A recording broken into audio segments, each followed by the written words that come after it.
Hello students, this is Taranum Jahan and I'm here with you all people to start the new chapter from history. So the chapter Nationalism in India we are going to discuss here. This is a class 10th history chapter. So let's see what is nationalism in India. So now let's see the introduction. From where the idea of nation state or a nationalism created a sense in India. What is nation state? First we should know what is nation state.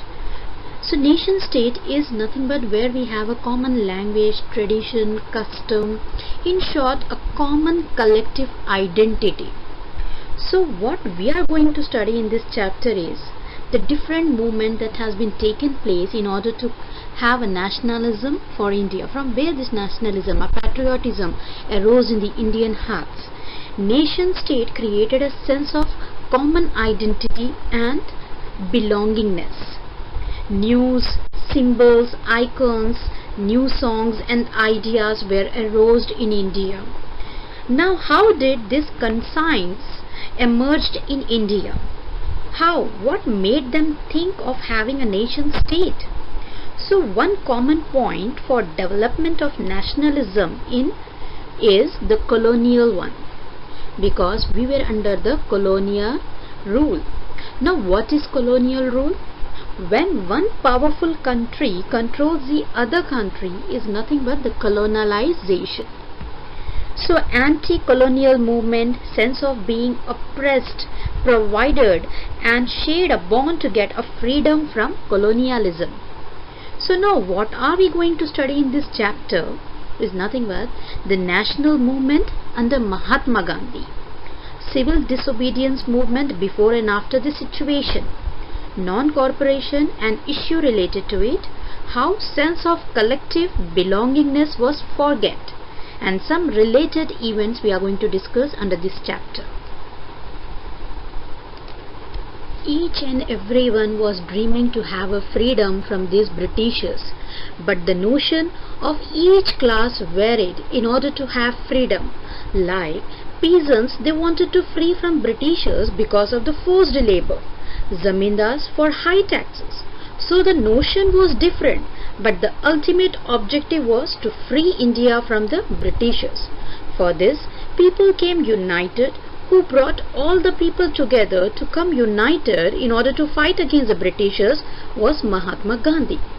He brought all the caste and the classes together to fulfill the common objective of freedom. Impact of the First World War. Now the First World War and the nationalism.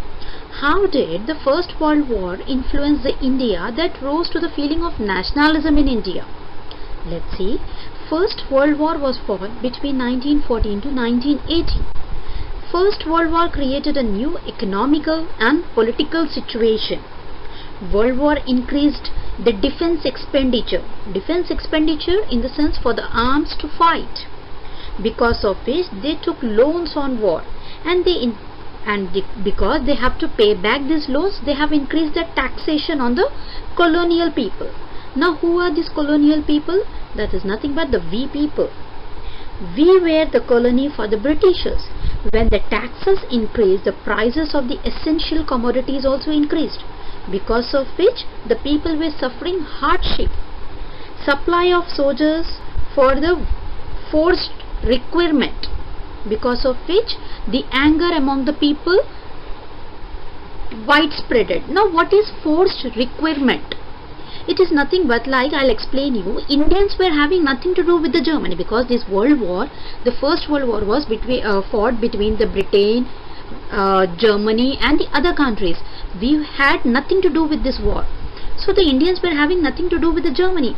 Unnecessary, why should we go and fight against the Britishers? And we should support the Britain and fight against the Britishers when we are having nothing to do with the Germany. So this fight is between the Britain and Germany. Indians having nothing to do with it. So they were not getting the feeling to fight against the enemy. But still, Britishers, they forced them to fight against the Germany. Apart from these, There were many other problems that were faced by the Indians because of this First World War. So let's see that even. Now, in addition to the first requirement, apart from that problem, even the nature was not with us. Now, how the nature was not with us is, we had a crop failure during that period. This might be because of the less rain or a natural disaster, because of which we have faced the shortage of food. Though some of the food was stored for us, but still we have faced a problem because whatever was with us was a diversion of us food towards the Europeans. The Britishers, they have supplied whatever was left with us to the European. Due to the shortage of food, 12 to 13 million people died because of hunger.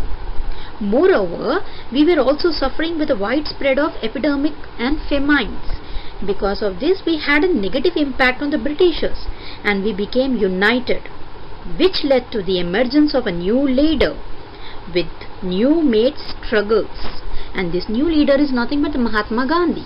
So because if we keep on suffering with certain problems, we'll definitely want to come out with that problem. So in order to come out with the problem, definitely we need one leader. So these all problems led to the emergence of a new leader who will fight with all these struggles which we people were suffering.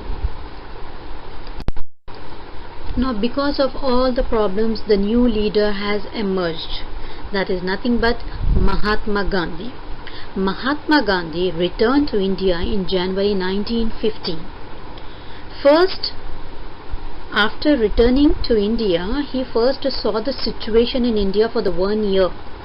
He met the people, he wanted to know what exactly the people are suffering with, what are their problems, their issues, so that he can take up the action.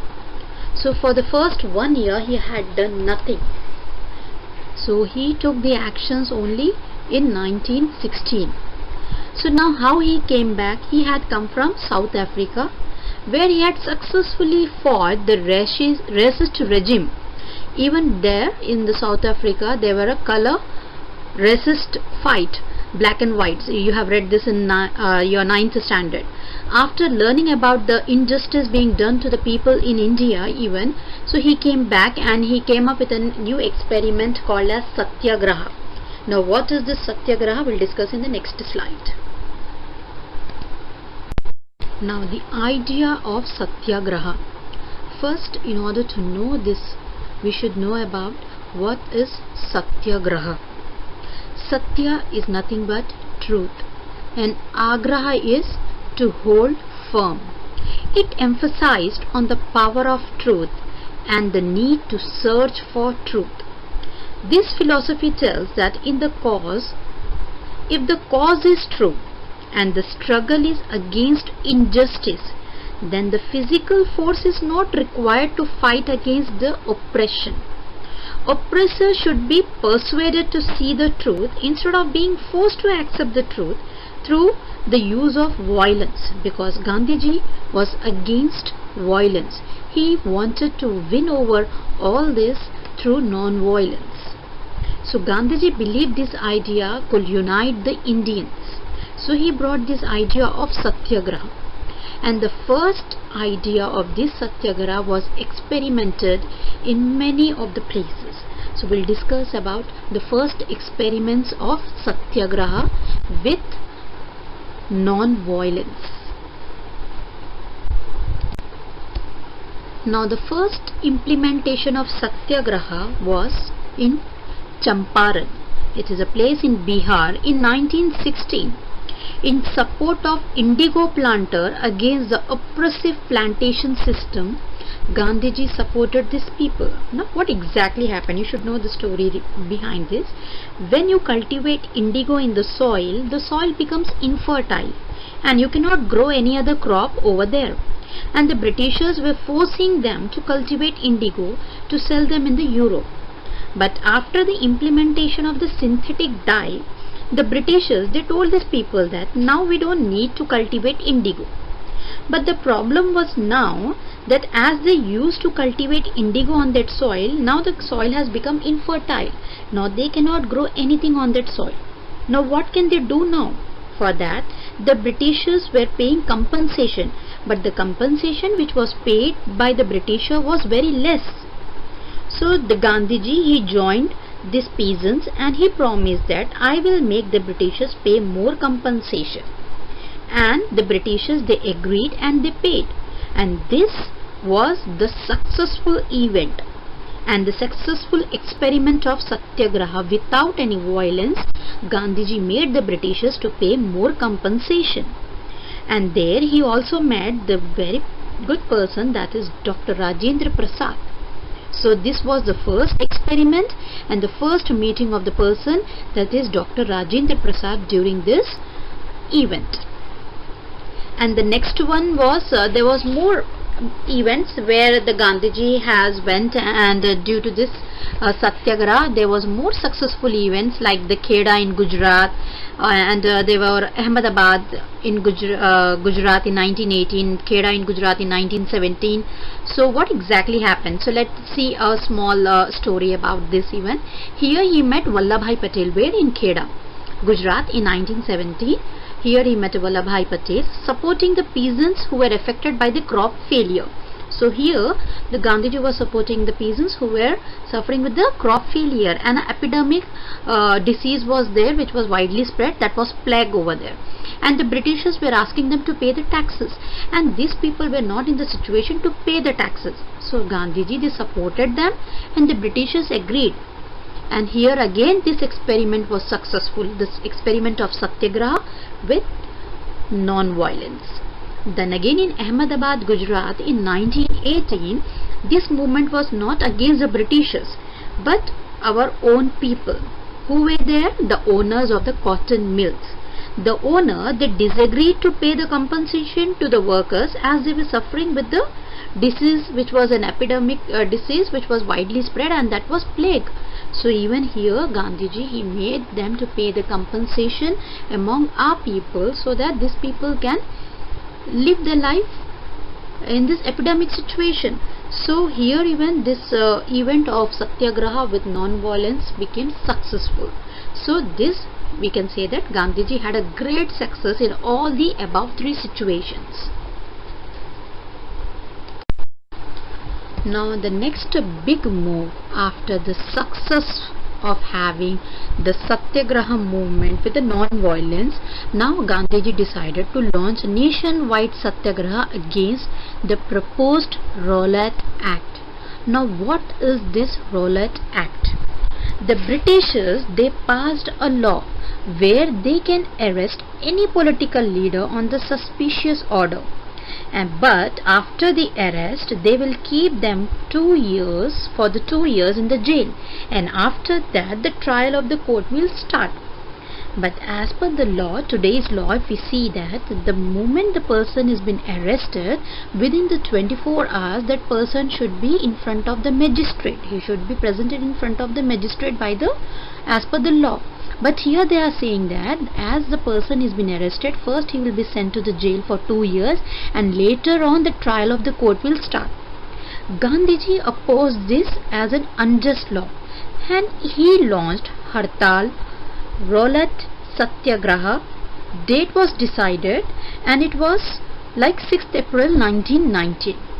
And he said that now we should go with the Hartals. And we should have a protest, we should have a rallies. So the rallies were organized in the various cities and they went on strike in the railways, workshops, shops were closed, everything, just to oppose this Rowlatt Act. Now Gandhiji was taking up the rallies in a non-violent way. Rallies, strikes, protests were started in many parts of the India. But the Britishers, they were very suspicious, that they were scared of these rallies, that what these people are going to do. We have to take some step in order to stop them. So what these Britishers did, in order to control the Indians, the Britishers, they took various steps, and one was the ritual step was that they fired on the peaceful procession. And where? In Amritsar. And this provoked the people. The people got very angry because they were having a non-violent rally. They were quiet, they were doing nothing, and suddenly these people, the Britishers, they came up and they started firing on the Amritsar rally. And because of this, these people, they got provoked by the Britishers and they went on the violence, and which was against the Gandhiji's ideals, because he always believed in the non-violence. So these people, because they were not knowing about the non-violence, they were not very clear regarding the ideals of the Gandhiji, they came up to the violence one. So here, because of this incident, again the Britishers, they passed one martial law. Now according to this martial law, they imposed that none of the person will be gathered, no gathering will be seen over there on the roads. It's just like a curfew one.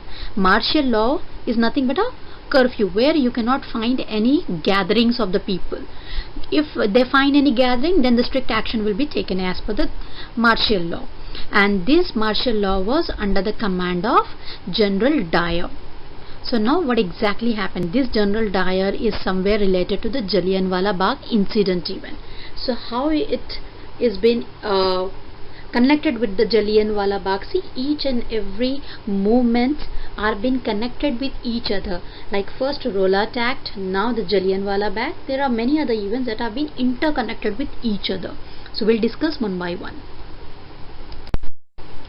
Now let's see the Jallianwala Bagh incident.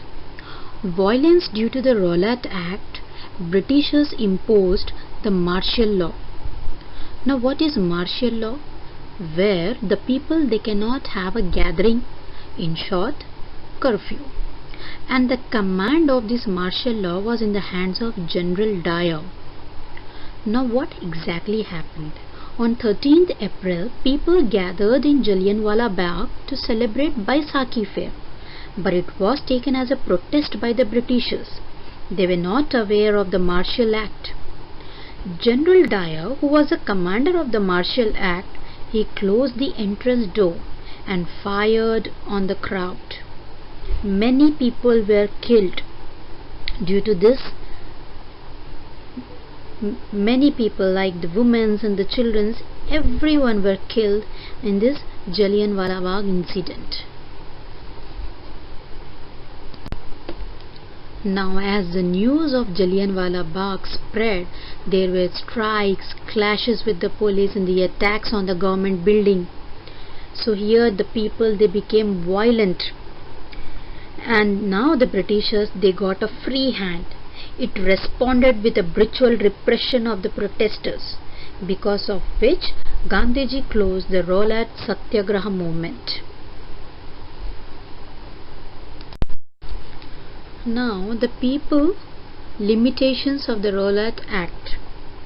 People were very angry due to the Jallianwala Bagh. Even the Rowlatt Satyagraha movement was closed by the Gandhiji. Now Gandhiji, first he thought that the Rowlatt Act will bring a widespread and a broad change in India. But the only way in order to launch more widespread and effective movement was to bring the Hindus and the Muslims together. They should be united in order to come forward. No, they should not have different notions, different opinions. They should come united. So he decided to take advantages of Khalifa movement. Now what is this Khalifa movement? Now let's see what is Khalifa movement. Khilafat issue. Khilafat is nothing but Khalifa. It is connected with Khalifa. It is connected with Ottoman Empire. At present it is called as Turkey. There was a ruler, his name was Khalifa. He was the spiritual head of Islamic ruler and an emperor of Ottoman Empire. During World War I, even Khalifa participated from the side of Germany, the emperor of Ottoman, that defeated in World War I, as Germany was defeated. Now there was a rumor that the countries who got defeated in World War I, they have to sign a harsh peace treaty, and it will be imposed on Khalifa too. Now Khalifa was not only an emperor, he was the spiritual head of the Muslim population.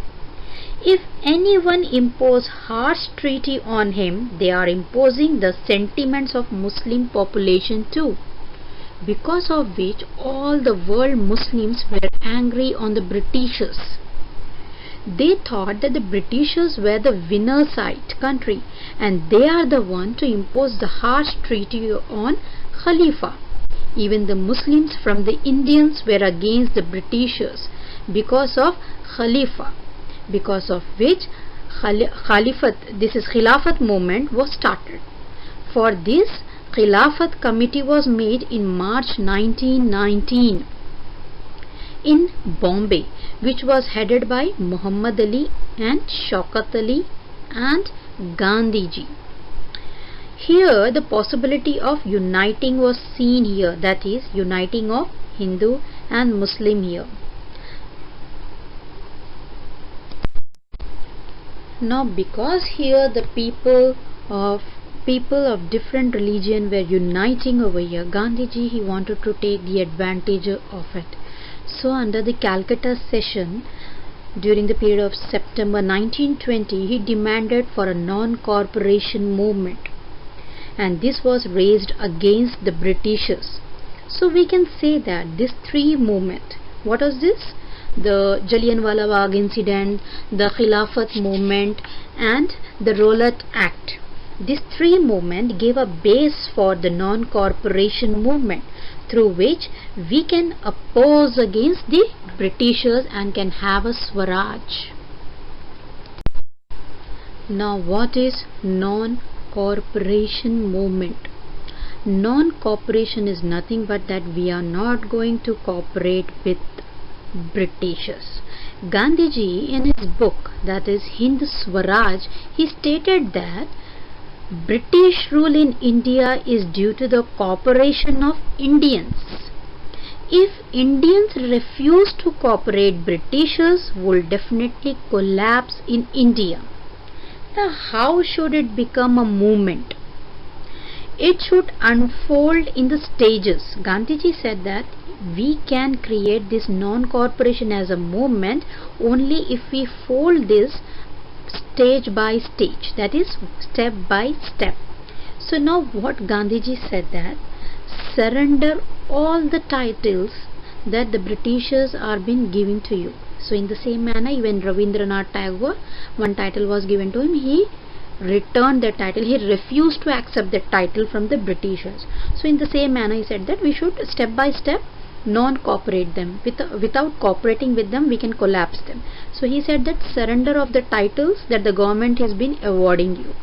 He said that you should also boycott the civil services, army, police, court and legislative councils, schools and foreign goods. In case if government use repression, in case if these Britishers they use any tricks, then this civil disobedience campaign will be launched, he said, because he was very sure that these Britishers will definitely do something in order to stop. So under that situation, he said that civil disobedience campaign will be launched. So in order to adopt this non-cooperation movement, there were some challenges. Now what were these challenges? The leaders within the Congress were reluctant to boycott the council elections. Some feared violence, even like in the Rowlatt Act there was a sudden violence, so some were feared that this may not move out, this may again lead to some violence. So debate continued for a long between the supporters and the opponents. Finally, in Nagpur session of Congress in December 1920, non-cooperation movement program was adopted.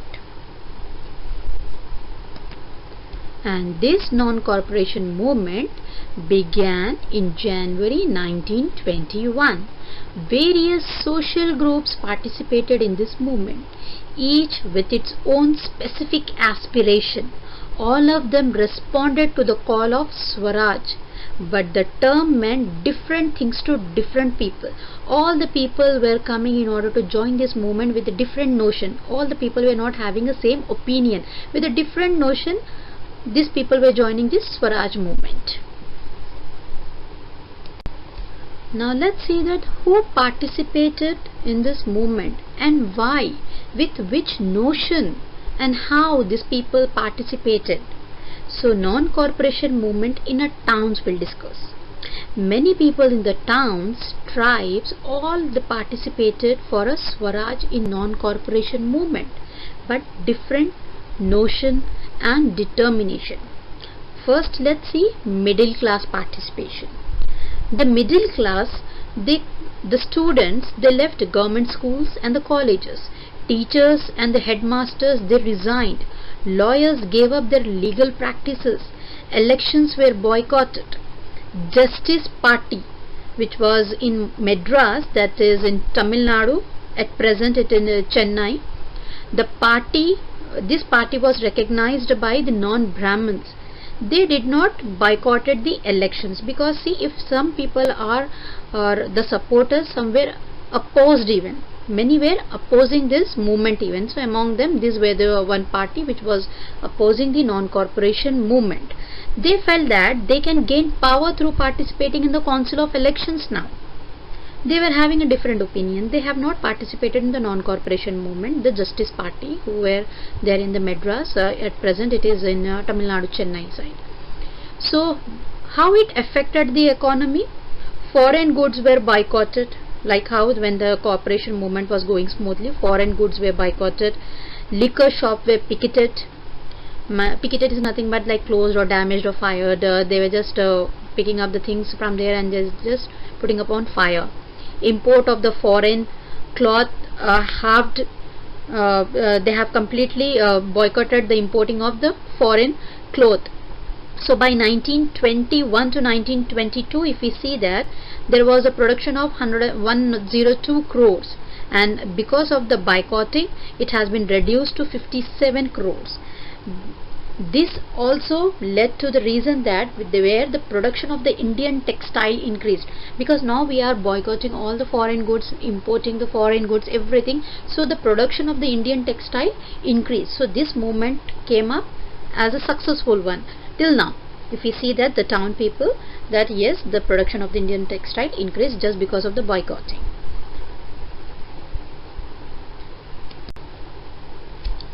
As everything was going smoothly, but there were certain limitations even. Now what was the limitations? Non-corporation movement slowed down in cities. Like, now why it got slowed down? Khadi cloth was very expensive than compared to the mass production of the mill cloth, because now poor cannot buy this khadi as it was very expensive. So here again they turned back to this mill cloth. Absence of alternate Indian institutions. There were no proper institutions. We were not having proper schools in the colleges. Though we have boycotted what the government is giving, but here after boycotting, what to do now? The absence of alternative Indian institution. No, there are no proper schools, no proper colleges. Where will the people go? So here it just slowed down. And even so these students and the teachers, they began trickling back to the government schools, and the lawyers, they joined back the work in the government courts, because now what to do? They cannot buy the expensive khadi cloth. Now there are no proper schools and colleges. So again what they boycotted, again they started adopting it. So they again went back to the British schools and colleges. Even these lawyers, they joined the government courts, and even the teachers, they joined the government jobs. So that's what they can do. They said that what can we do if there is no other alternative? The peasant movement. This is also known as the non-corporation movement in the countryside. Under the countryside, we'll discuss the problem of the villagers and the tribals. So let's see why the participation of the peasant was so powerful under the non-corporation movement, though the notion of participation of each and every person was different. So here what was the notion of these peasants in order to participate under the non-corporation movement? Let's see there was Baba Ramchandra. He was a laborer from Fiji. He was against the talukdars and the landlords. Now why he was against the talukdars and landlords, why he raised his voice against the landlords and the talukdars, is nothing but he demanded that these people, they demand high rents from us. And this person, he came up in order to oppress this movement. He demanded that the peasant movement, they demanded the reduction of the revenues and the abolition of the begar. Begar is nothing but the forced labor, social boycott of oppressive landlord. For this, they even came up with the strike of Nai, Dhobi and Bandis, which was the deprived landlord basic services. So they said that we are going to stop all your basic services until unless you fulfill our demand. So for this, the Jawaharlal Nehru, he came across and he wanted to help these peasants to come out from this talukdars and landlords oppression.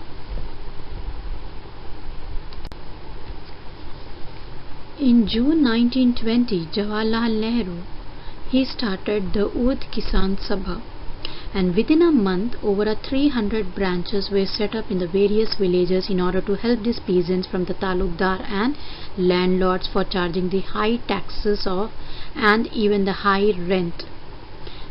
So when the non-corporation movement began the following years, the effort of the Congress was integrate the Awadh peasants' struggle into the wider struggle. Now what was that? This peasant movement, they made the Congress unhappy because they adopted a violent mean. They attacked on the houses of talukdars and the merchants, bazaars were looted, and the name of Mahatma Gandhi was invoked to sanction all the actions and aspiration. Because of which, again the Mahatma Gandhi was very angry because he was against violence, and these people, they just took the violence in order to get their demands fulfilled. Now let's see the participation by the tribals among this movement. In Gurdam Hills, that is in Andhra Pradesh, militants guerrillas movement spread in early 1920, and this was the violence. Strict forest policy of colonial government enraged the hill people. This affected their livelihood and their traditional rights. They were even forced to do begar. Begar is nothing but the forced labor. So there was one person by a name called Alluri Sitaram Raju. He claimed, because in the tribal people you will always find unbelievable beliefs. He claimed to have a special power and can heal the people. He can predict the future. He could even survive the bullet shot. He rebelled, proclaimed that he was in the creation of God. He supported Gandhiji because he was inspired by the non-corporation movement. He persuaded people to wear a khadi and give up drinking. But he believed in the use of violence, which was against the Gandhian ideals. Raju was captured and executed in 1923 by the Britishers.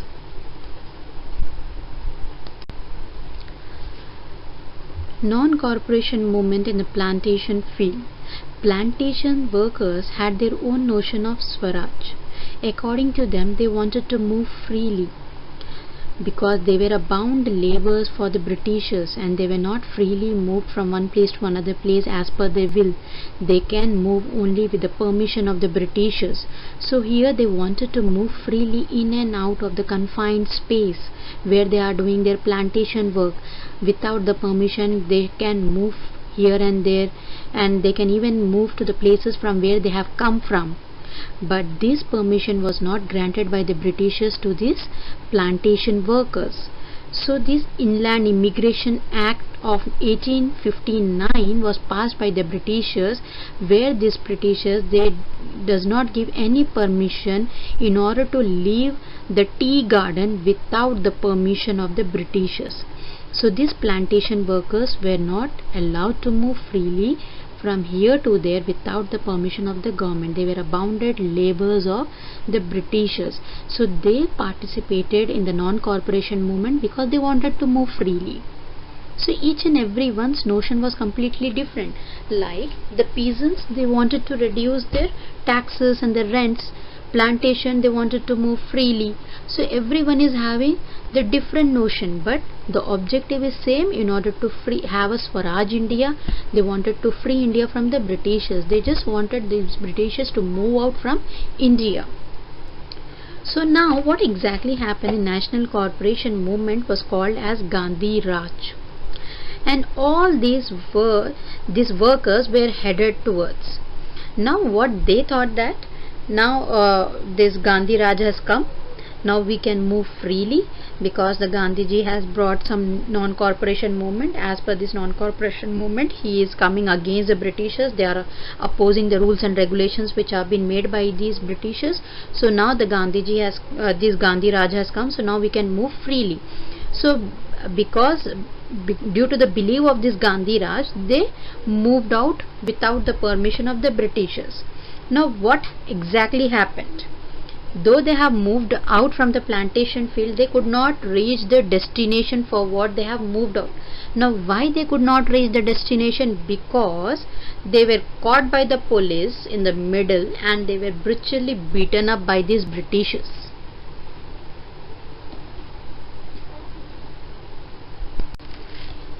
Now the conclusion of this non-corporation movement. Though the notion of the people were completely different in order to have a Swaraj India, each and everyone were having their own opinion, their own ideas in order to get Swaraj. That is, like peasants were having their different opinion that they wanted to free themselves from the talukdars and the landlords. Plantation owners, they wanted to get free movement from here and there, as the Britishers are not permitting them, because some law has been passed by them, that is the Inland Immigration Act of 1859. According to that movement, they cannot move freely, so they just wanted to end up this act and they wanted to move freely. So each and every one were having a different notion, and the different notion, on that different notion, they wanted to have a Swatantra Bharat. And yet the notions were different, but it created an emotional relating to an all India agitation. For this, they created the strong slogans demanding Swatantra Bharat. Everything was going very smoothly, but there was an incident which made Gandhiji to call off the non-corporation movement, and that is nothing but the Chauri Chora incident which has taken place in the UP in 1922. Peaceful demonstration was going on in the bazaar, which turned out into the violence. Clash with the police. They burned the police station. As Mahatma Gandhi was against non-violence, because of which Gandhiji called off the non-corporation movement. Now let's see the step towards the civil disobedience movement. Now, after calling off the non-corporation movement, leaders within the Congress, they wanted to participate in the elections to the Provisional Council. So for that, Motilal Nehru and Chittaranjan Das, they felt that they can oppose British policies within the council, that is, with the reforms and the demonstrations. In order to oppose the Britishers, we should first enter the Provisional Council by winning the elections. So by entering there, we can oppose the British policies.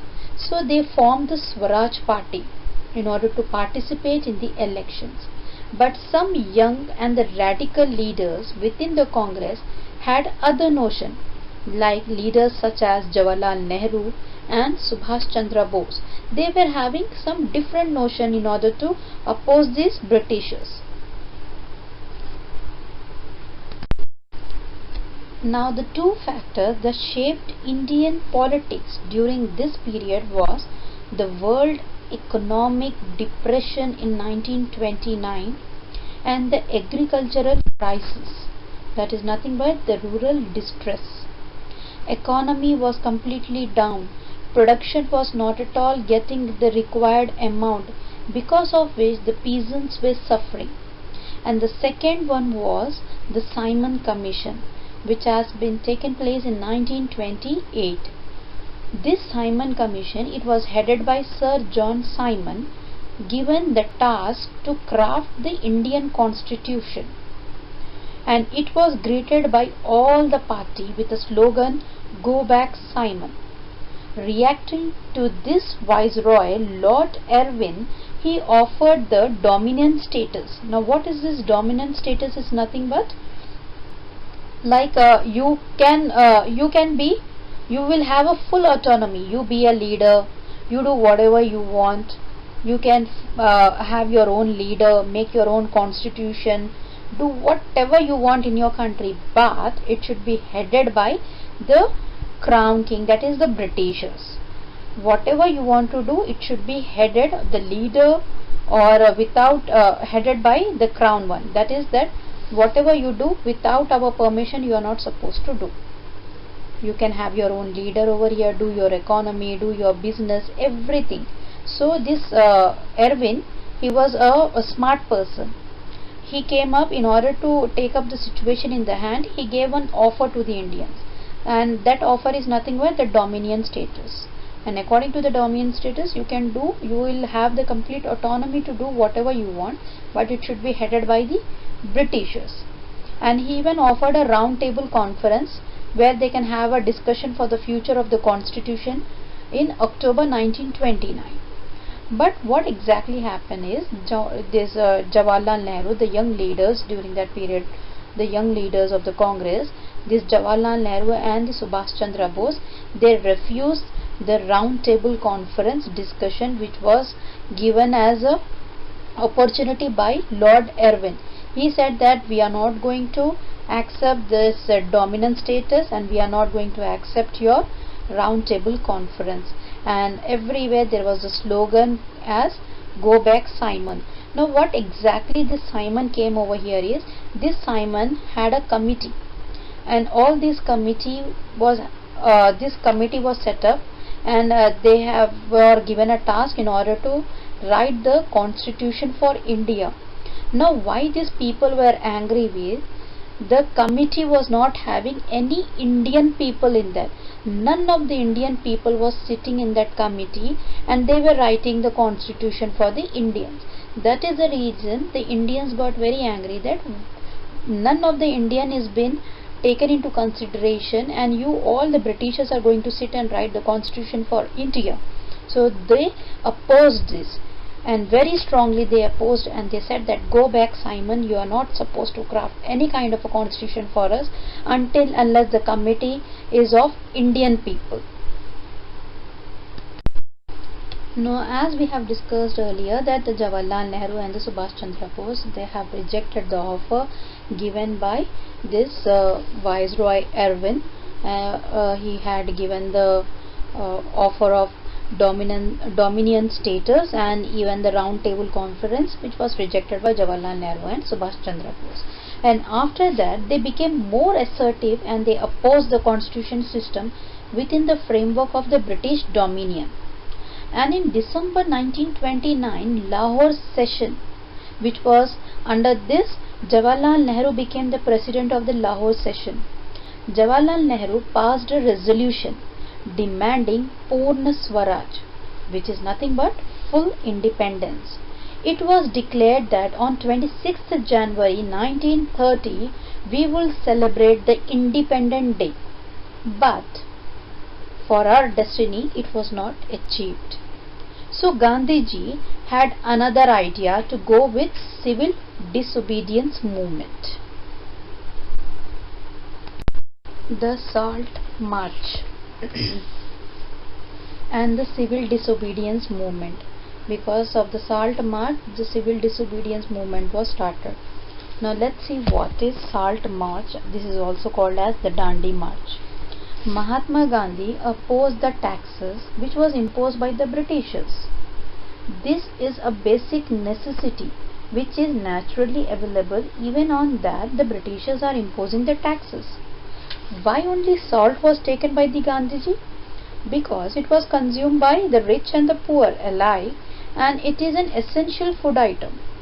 It was started on 12th March 1930, and it ended up on 6th April 1930. Now, how did this march started?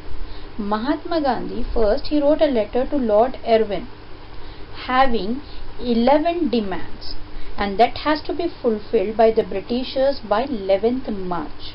And if the Irwin does not give any positive reply to this, on 12th March they will launch a nationwide movement. So this was just a letter which was given by the Mahatma Gandhi to the Lord Irwin with a warning that if you don't agree, then we are going to have a nationwide movement. So as said, Gandhiji, Lord Irwin did not listen anything, and he did not agreed with the 11 demands which was made by the Gandhiji. So as per his promise, on the 12th March he went to the nationwide movement. The demand made by the Gandhiji was not fulfilled by the Lord Irwin. On 12th March 1930, Gandhiji started Dandi March, that is Salt March, along with his 78 volunteers. And these 78 volunteers were those people who can walk fast, as Gandhiji was he used to walk very fast, so he has chosen those 78 volunteers who can walk very fast, and 250 miles was covered within the 24 days. And this march, this Dandi march was from Sabarmati to Dandi, which is nothing near the in Gujarat, near the coastal areas. And he violated this salt law by manufacturing the salt by boiling this sea water, and he showed the Britishers that by boiling the sea water we can manufacture our own salt. This is a natural commodity which has been given naturally by the God, and you cannot impose the taxes on such a natural commodity. Now, how this salt act or a salt march gave a reaction towards the people. See, salt was something that has to be consumed by the rich or a poor people, as it is an essential commodity which is used by everyone in a food. And the tax on the salt by the government is irrelevant. So this movement attracted people in a large number. Thousands, whoever came to hear about the Mahatma Gandhi, they stopped him, they told them that what is meant by Swaraj. Because when Gandhiji was walking for 240 miles, he met many people in the middle, because after each 10 miles he used to take rest. 240 miles covered in 24 days. So as we can see that within 10 days he has covered this Dandi march. So he met in the middle many people, and he told them about this Swaraj India. He also told them about the civil disobedience movement which has been started by him very shortly. So he just wanted to know that the people should know about what exactly he wanted. So by this he even did two things, that he explained the people about the civil disobedience movement, and even he went for a Dandi march. So two things at a time he did. On 6th April he reached Dandi, and ceremonially he violated the law by manufacturing the salt by boiling a sea water, because Dandi is near the coastal area, and near the coastal area we will find the sea water, and this sea water is a salty one. Boiling it we will get a salt. Now the Dandi march marked the beginning of this civil disobedience movement. Now this civil disobedience movement is completely different from the non-cooperation movement. Now how it is different, we'll see. See, non-cooperation movement, under that we have boycotted the schools, colleges, civil services, courts and police, their rules and regulations. Whereas under the civil disobedience movement we said that we are not going to obey the British law. Whatever the laws are being made by the Britishers, we are going to disobey that. Like how? Like the manufacturing of salt, refusing to pay the taxes, violation of the forest law. These are called as the disobeying. disobeying the rules and regulations which are made by the Britishers.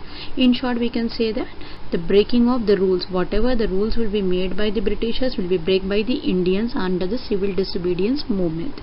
As this movement spread, foreign cloth was completely boycotted, the liquor shops were picketed, peasants they refused to pay the revenues and the chowkidar taxes, village officials they have resigned, and in many forest places these people they violated the forest law, going into the reserve forest which was reserved by the Britishers, where you cannot collect the wood and graze your cattle.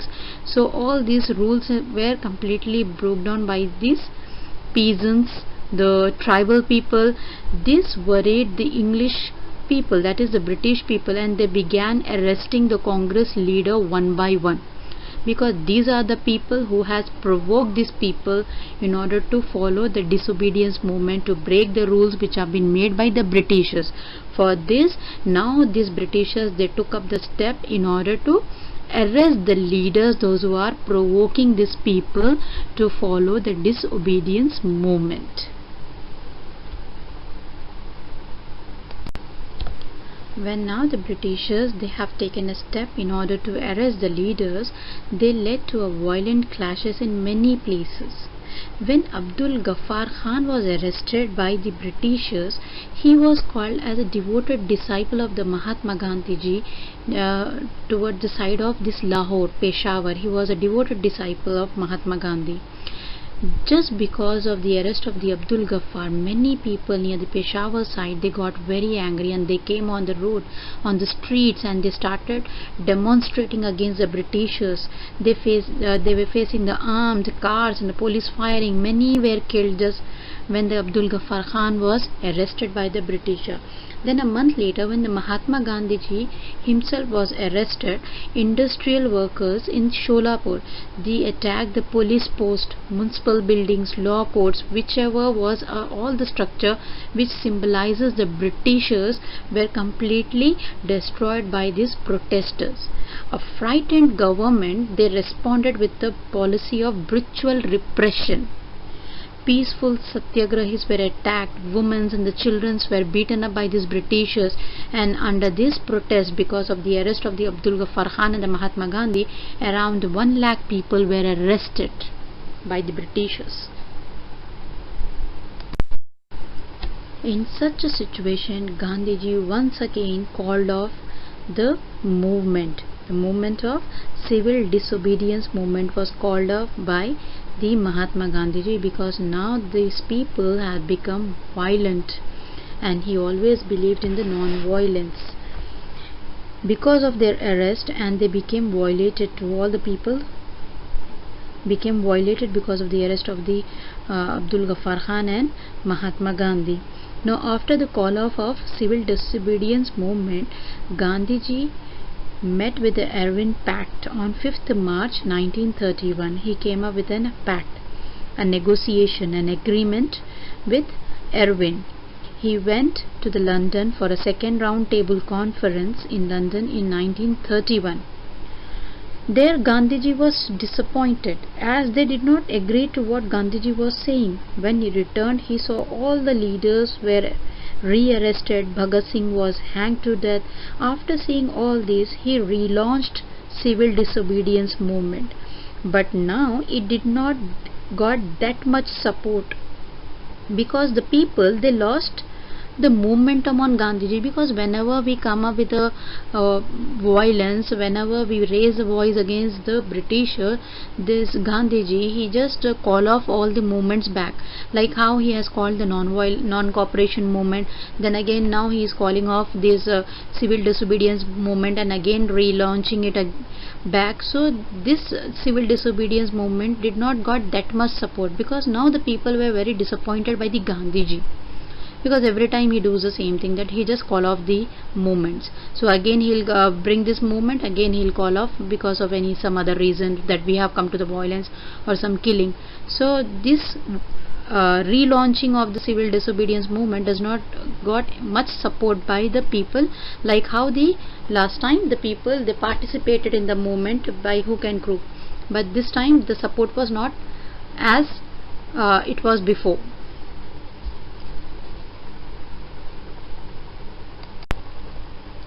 Now, how the participant saw this movement after the Gandhiji relaunched the civil disobedience movement. So different communities participated in the movement for a different reason and saw Swaraj in the different perspective. Everyone was having the different notion in order to participate for this movement. Now if we see in the countryside we have rural people, that is the rich farmers and the landlords, and the poor peasants. Now how they reacted for this movement.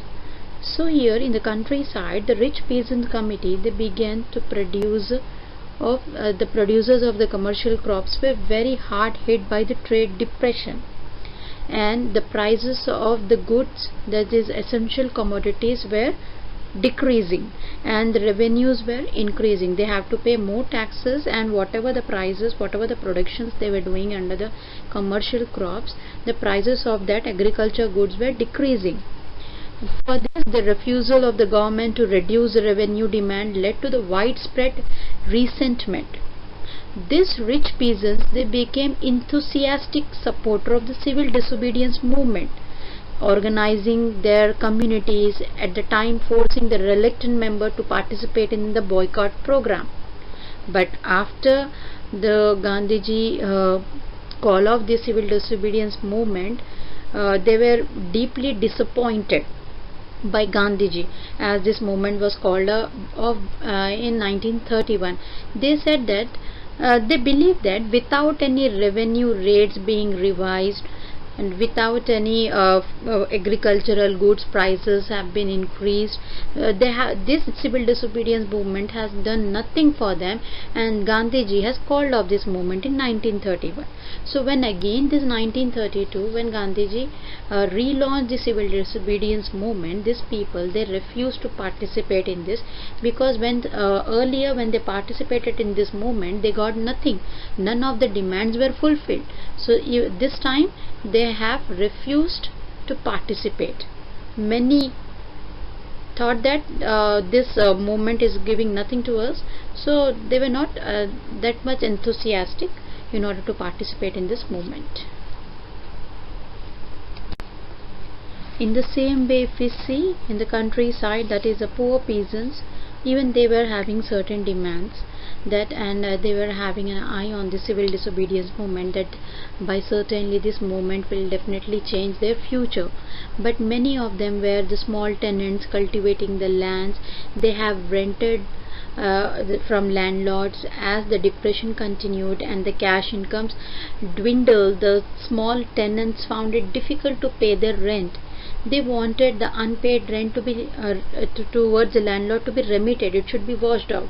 They should not ask the unpaid rent. So they joined a variety of radical movement, often led to the socialist and even the communist, because we the Indians were having the communities were divided into socialist and the communist. So they often led this, the socialists and the communists, these people, they joined the variety of the movement which were started by the socialist movement or a communist movement. The same problems even they were facing was the high revenues were charged, and even what their demand is, apart from this, they wanted their unpaid rent to be remitted, but this was not fulfilled. Radical movement was a main problem because they were a violent one. If there any of the promises not been fulfilled, they come up with a violence. So this was not accepted by the Gandhiji. So moreover, if we see that because these people they take the violent step, the Congress was not willing to support them on the rent campaign, on the basis of the rent, the no rent campaign which these people were supporting, that whatever the rent we have not paid should be remitted. So this Congress was not willing to support them. So the relationship between the poor peasants and the Congress remained uncertain. That is the reason why the poor peasants have not supported the relaunch of the civil disobedience movement. Now the business class. Business class is nothing but the people of town, that is the industrial owner. Now they keep on expanding their business. These Indian merchants or the Indian owners, industrial owners, these industrial owners were against the colonial policies, and that restricted their business activities. So what they wanted is, they wanted the protection against the imported products. They wanted the Britishers to go out so that they can have the easy flow of their goods to the different countries.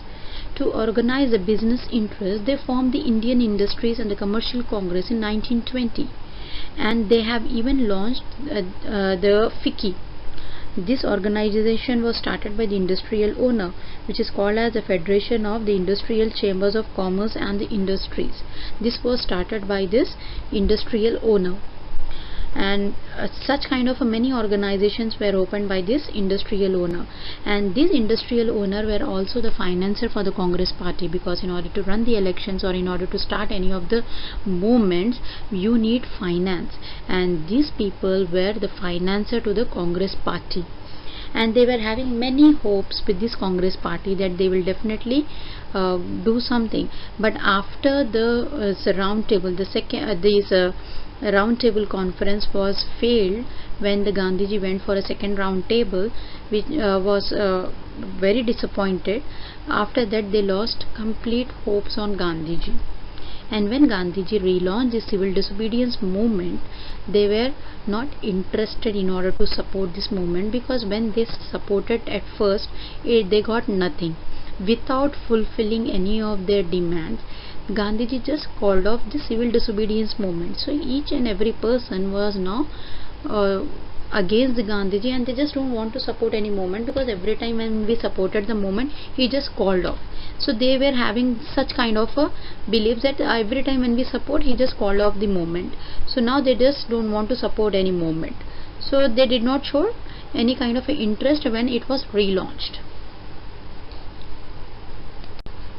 Working class is nothing but industrial workers.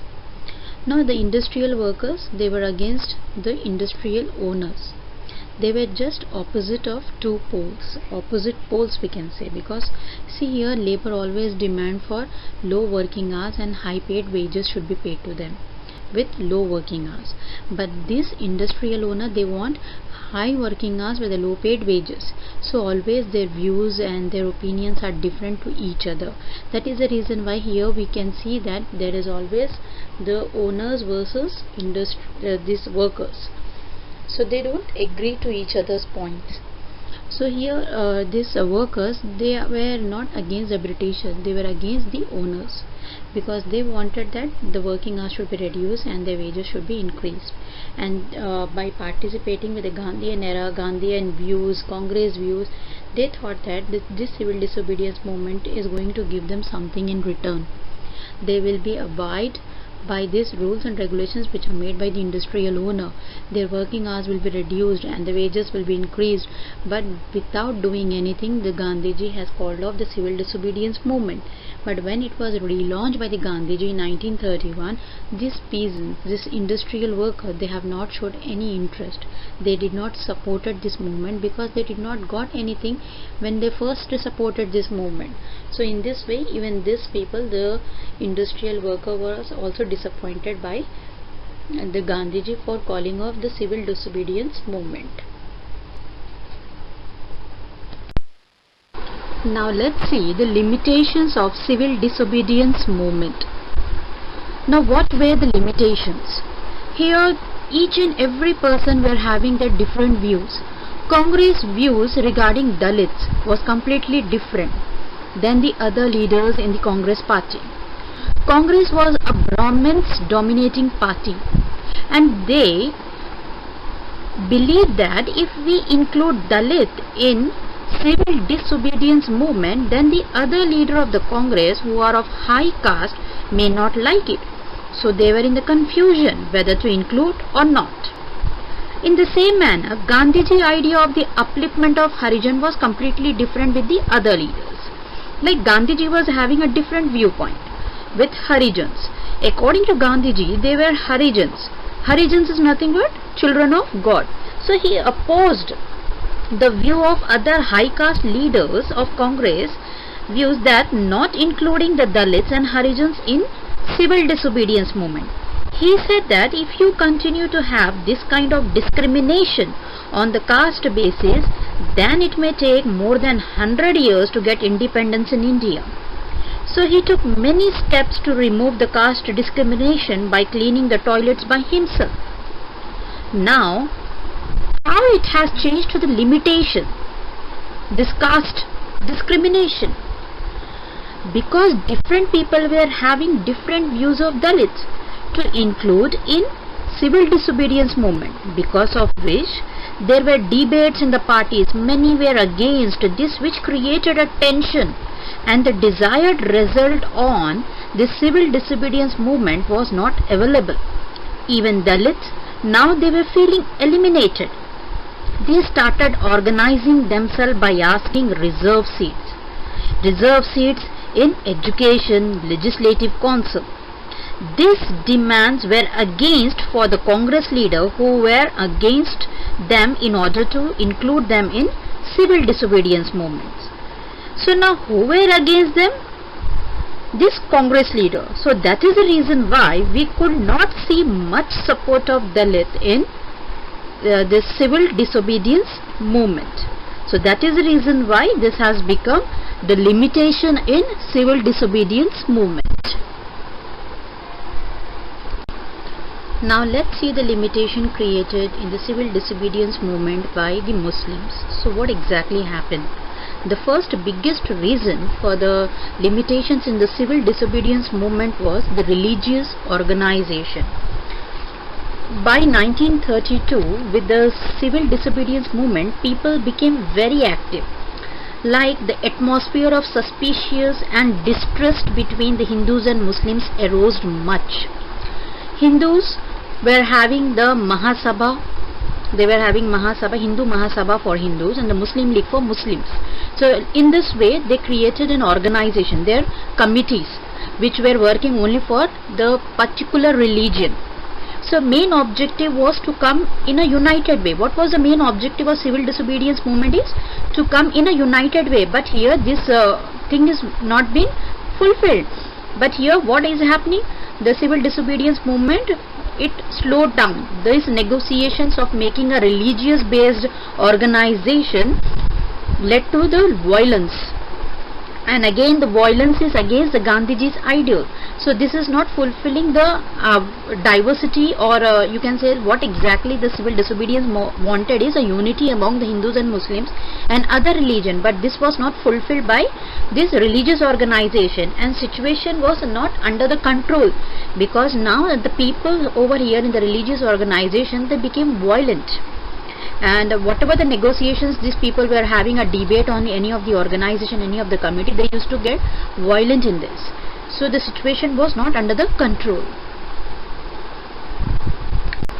As the situation was not under the control, now the Muhammad Ali Jinnah demanded for a separate electorate, separate state.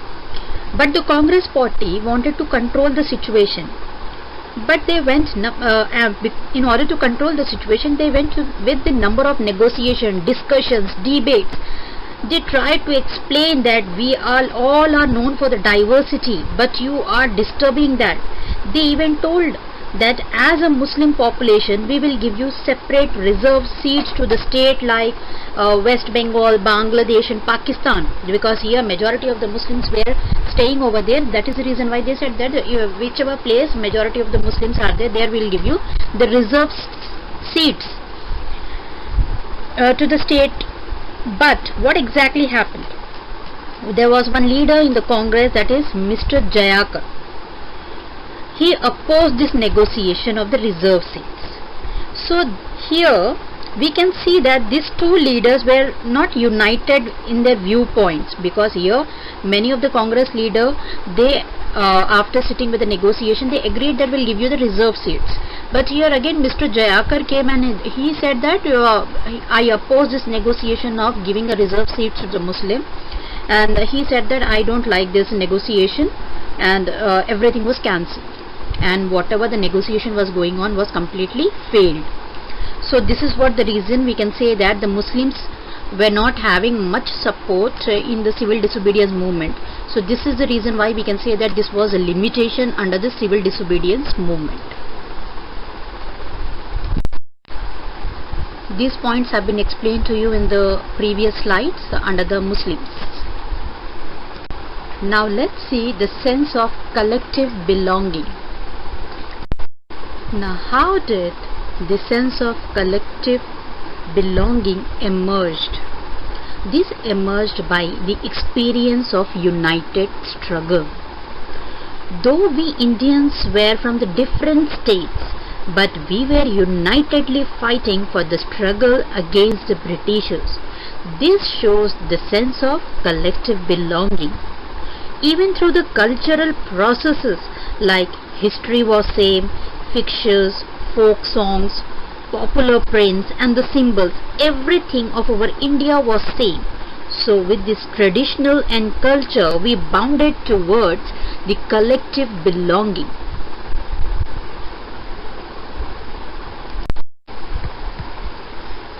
Now images of Bharat Mata, female allegory.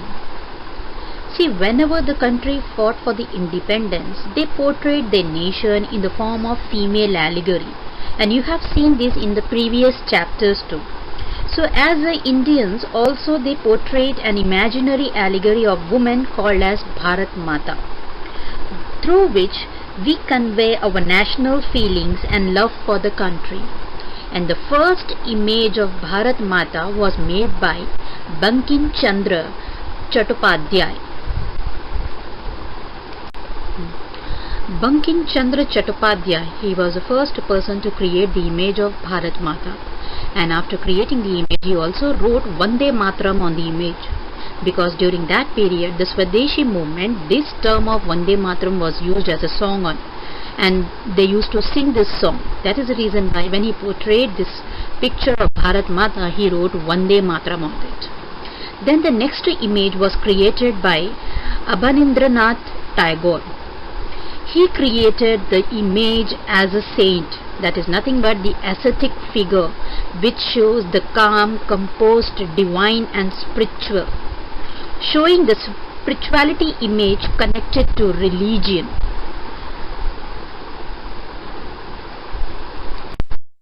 Apart from portraying the picture of Bharat Mata, the revival of Indian folk song also played in order to create a feeling of nationalism in the hearts of Indian people. Folk tales, lok kathas, songs on traditions were composed and were presented in front of the people so that it always lights up the feelings of nationalism in the hearts of people. Much contribution was seen by Rabindranath Tagore and Natasiya Shastri. Natasiya Shastri wrote a book called Folklore of South India, and the tales and the customs were composed by him under this book. Now let's see the tricolor flag. From the ancient time we have seen the flag of any kingdom gives the proud feeling. Even our country went through many changes in the flag colors from the time of Swadeshi movement till today. We are going to discuss few here. During the time of Swadeshi movement, flag was made with red, green and yellow color. And on that we can see 8 lotuses representing the British provinces or the states. Crescent moon representing the Hindu and Muslim. So by 1921, Gandhiji made a Swaraj flag. Again the tricolor flag was made, and this tricolor was having the colors red, green and white, which represents Christian, Muslims and Hindus, which again represents prosperity, bravery and peace. In the middle, a spinning wheel, that is charkha, was shown by the Gandhiji, which is a symbol of self-reliance. Histories to unite the people, or you can say reinterpretation of history. To motivate any person to do anything, what is the first thing you need to do? You should tell them about our history. Then only the person gets motivated that our ancestors have done so great things, so why can't I? But here the Britishers, what they did, when they came to India, they first destroyed our history. They made us believe that we are primitives, We don't know how to govern and administer the things. We don't have modern technology and skills. So in this way they destroyed our history. But our leaders who were struggling in order to free us from the Britishers, they told us what our history is. Because Britishers, they were demotivating us, because of which we lost our confidence.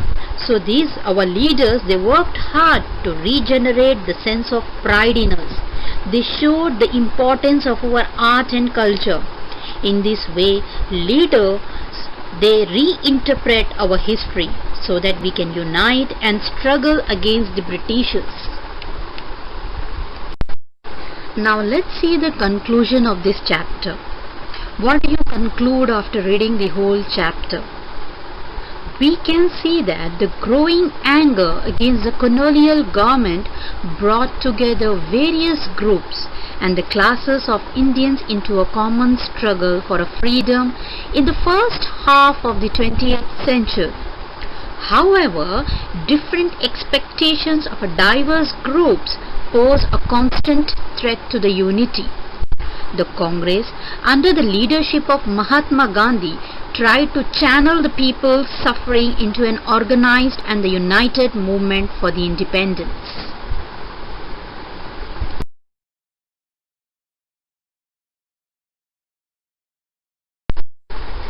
See, when the image questions are being asked, you should be very clear with the name of the picture or a cartoon. Message that picture is giving to you, or you can say that what does it signifies. You should know from which chapter the image has been taken from, the character or any content from which chapter it is. And you should be able to answer any kind of a probable question which comes from this image. So now let's discuss about this image which is given on your screen. Now you just see the title, what is given. The Boycott of Foreign Cloth, July 1922. Foreign cloth was seen as a symbol of Western economic and cultural domination.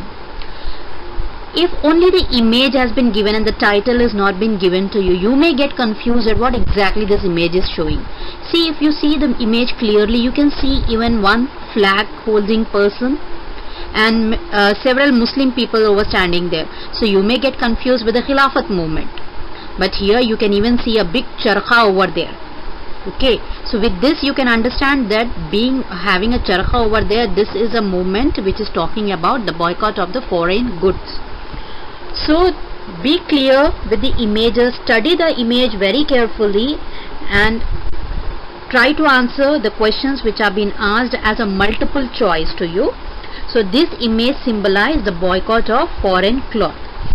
Through this image, which shows the Muslim religion flag is also been shown, some Muslims men are also standing, so you may get confused, as I said, with the Khilafat movement. But this image shows the boycott of the foreign cloth. Now you just see the title of this image. Indian workers in South Africa marched through Volkskrust 6 November 1913. So here itself you get the answer what exactly it is. It is talking about November 1913, and if you know when Gandhiji came to India is 1915. So this is the case where the Gandhiji used to live. Gandhiji used to live before coming to the India in South Africa. So this picture is from South Africa. You may get confused that this may be some movement in India, might be a Satyagraha movement or a Dandi March movement. You may get confused because Gandhiji has been seen over there. But with the dates you can imagine that 1913 Gandhiji was not there in India. So this movement describes the movement of the South Africa where the Gandhiji has taken the rallies and the protest against the racial discrimination which was happening in South Africa. So this photograph described the protest which was made by the Gandhiji in South Africa in order to remove the discrimination of the racial.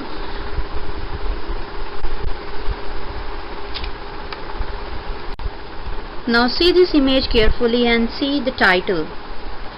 General Dyer's crawling order being administered by the British soldier Amritsar, Punjab, 1919.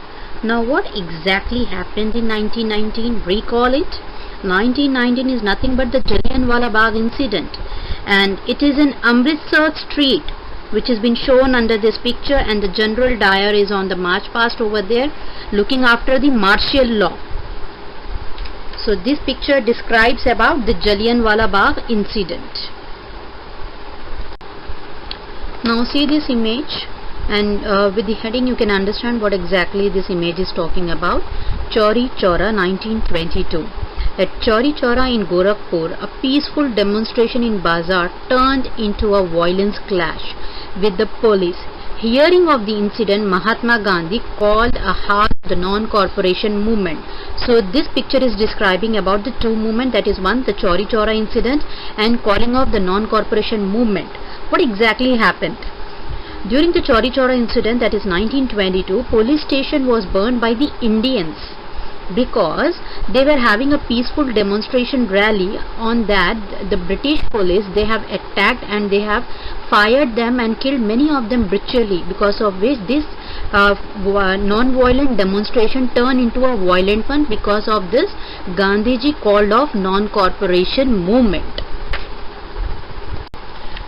So now look at this image and see that three nationalist leader of India can be seen over here. From left to right, see Mahatma Gandhi, Pandit Jawaharlal Nehru and Maulana Azad. Now these are the three nationalist leaders who fought for the freedom struggle against the Britishers. Maulana Azad was the first educational minister of India. Now students, have a close look at this image.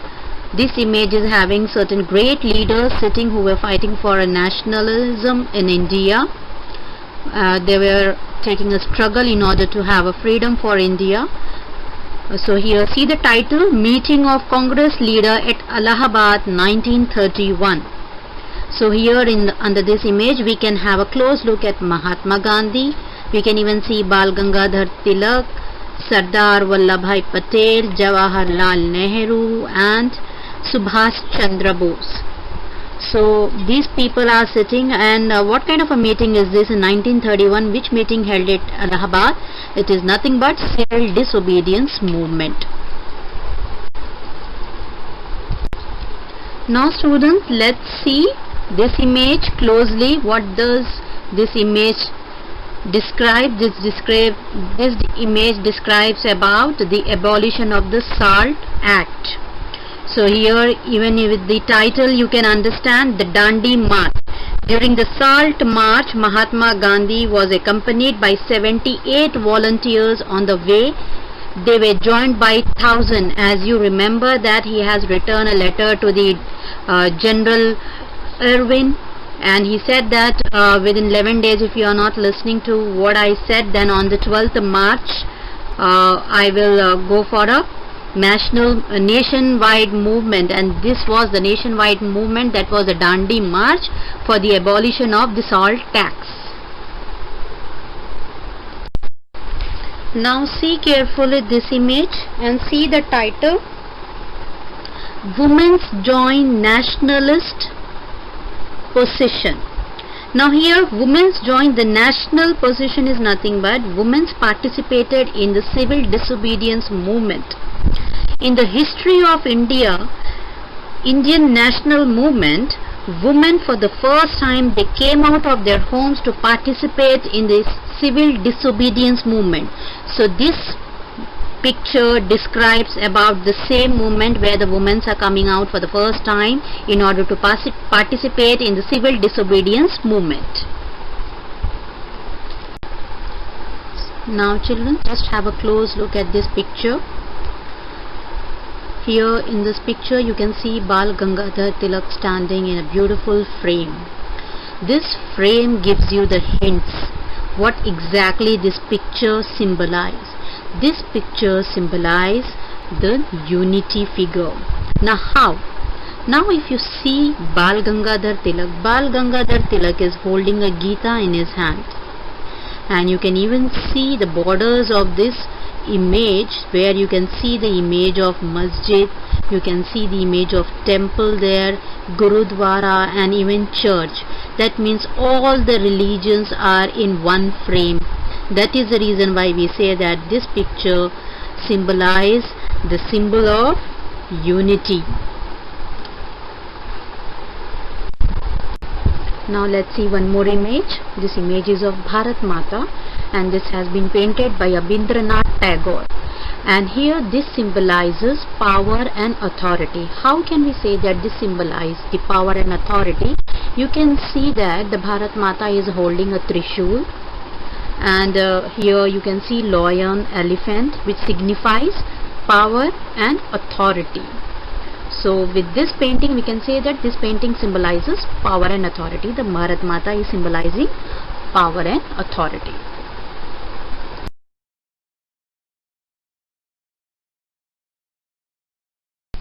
Now let's see your first map, where you have to mark on the Indian map a place where the Congress session was held in 1920. So the Congress session was held twice in 1920. One, it was held in Calcutta, that is in September, and the other one in December in Nagpur. So you have to mark both the states, that is Calcutta and Nagpur. Then the second question, you are having a place where Congress session was held in 1927. So the Congress session in 1927 was held in Madras. That was actually for the Lahore resolution for the complete independence. Then the third question, you are having a place where the Congress session was held in 1929. So in 1929 the session was held in Lahore, again for the resolution for complete independence.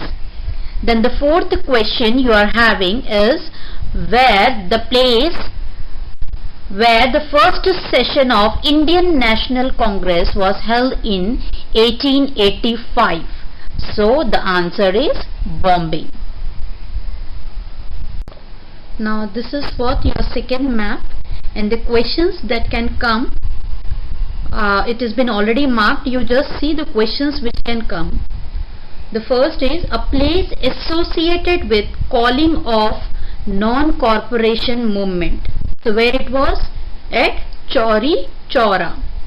Then the second is a place associated with civil disobedience movement.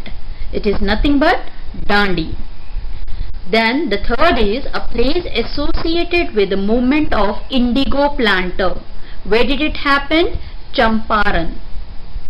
Then the fourth is a place associated with Jallianwala Bagh incident. It is nothing but Amritsar.